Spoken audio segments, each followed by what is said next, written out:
start 2018 with a designer fragrance. Let's start with an oud-based Dunhill icon. This guy right here, coming up next. What's going on, YouTube fragrance family? Welcome to another first impression on my channel. Today I'm going to give you my first impression on a Dunhill. Remember, this guy, I reviewed it last year, Dunhill Icon. This was a beaut from Dunhill. You know, everybody in the fragrance community absolutely loved this, kind of, sort of, a little bit. I kind of liked it. It was okay. It wasn't something that I felt like Dunhill is on the right path with Dunhill Icon. This guy right here in the gold bottle here is called Icon Absolute. It's a nude-based one.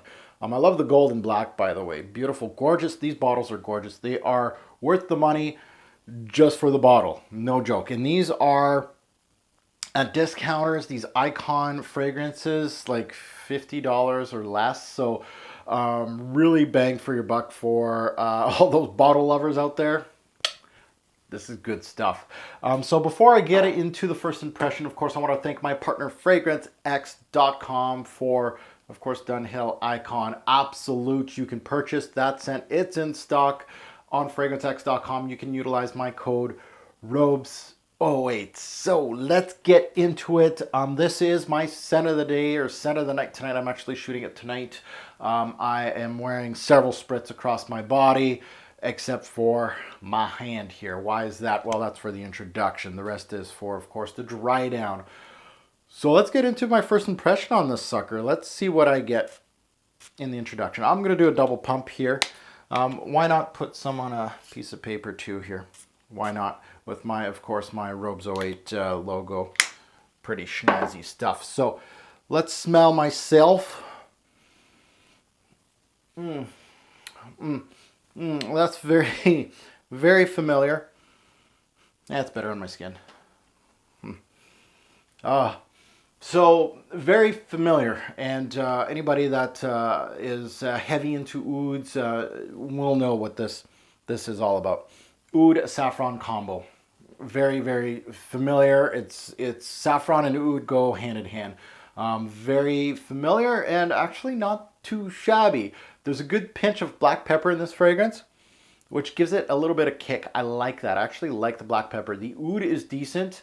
It gives you a usual synthetic oudy designer feel to the fragrance. It's nothing that's going to blow out your socks off as far as oud-based scents, especially people that are really deep in this oud thing. No. As far as designers go, yeah, this could perhaps crack a top 10 best oud designers, maybe. It's not bad. The oud here is not too bad. Works very well with the secondary notes here, especially the saffron. Of course, it's going to work well with the saffron. When I see rose, oud, and saffron all in a note breakdown of an oud-based fragrance, especially a designer, I'm just like, oh, been there, done that. What can it give me? Can it give me anything? Can it? And usually they don't. This is a very solid release from Dunhill. I really like the oudy feel of this fragrance. The saffron does its job. The rose itself, let's go into the rose. This is, I don't get much rose in this fragrance, and thank the Lord. Because the rose here is very minimal at best, which I truly appreciate. I've been testing a lot of oud-based fragrances with a lot of rose being dominant, and really I prefer the other types, the ones that the oud is actually dominant. So this opening, very much, I wouldn't say minimalistic, but oud, saffron, some spices here, of course, with the black pepper, and a little bit of florals, and that's about it. It starts off very dark. It doesn't hold any punches. Now let's get into the dry down. Shows more of an interesting feel to the fragrance. It shows more of a leathery tobacco vibe with the saffron and oud. It's fairly linear once it gets to this point, and it loses steam quite a bit. Yeah, man. This was put on my skin, what, 2 hours before shooting, and oh my, is she losing steam. And it just feels like it's really not, like I'm putting my nose right on here, and she is weak.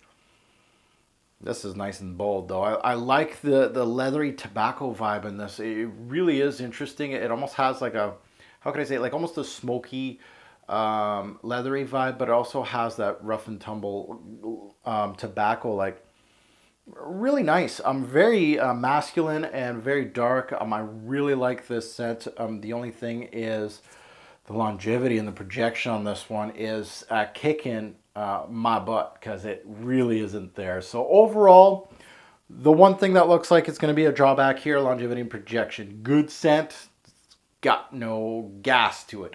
I'll have to keep an eye on that. I am wearing it right now for, of course, the full-fledged review that is coming up on my channel this year, of course. But I want to wear it as much as I can here in these Canadian winters. But it really isn't doing much in these Canadian winters right now.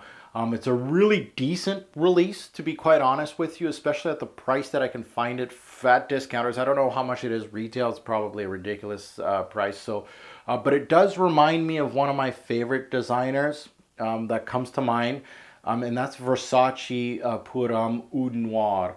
A beautiful black and gold bottle. Talking about beautiful bottles, that's another bottle worthy one. I'll put a picture here if you don't know what I'm talking about. But it reminds me of that as far as the composition goes and the oud goes.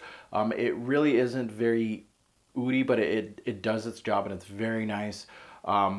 Both are very good, but I think the Versace is probably superior to this one, to be quite honest, as a whole. But you know, Fragrance X, I think I got this for 45, give or take $45. That's a decent price for a fragrance like this.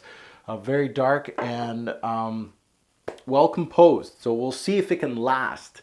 So guys, thank you for watching.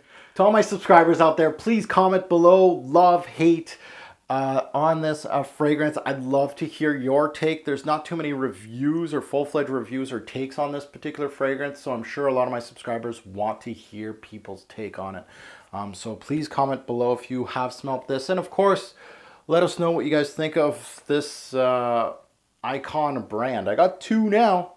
Shall I go for the Elite? I know there's another new one, but should I go with the black one, at least get the trifecta? You guys let me know in the comments below. Thank you for watching my first impression on Icon Absolute by Dunhill. Have a good one.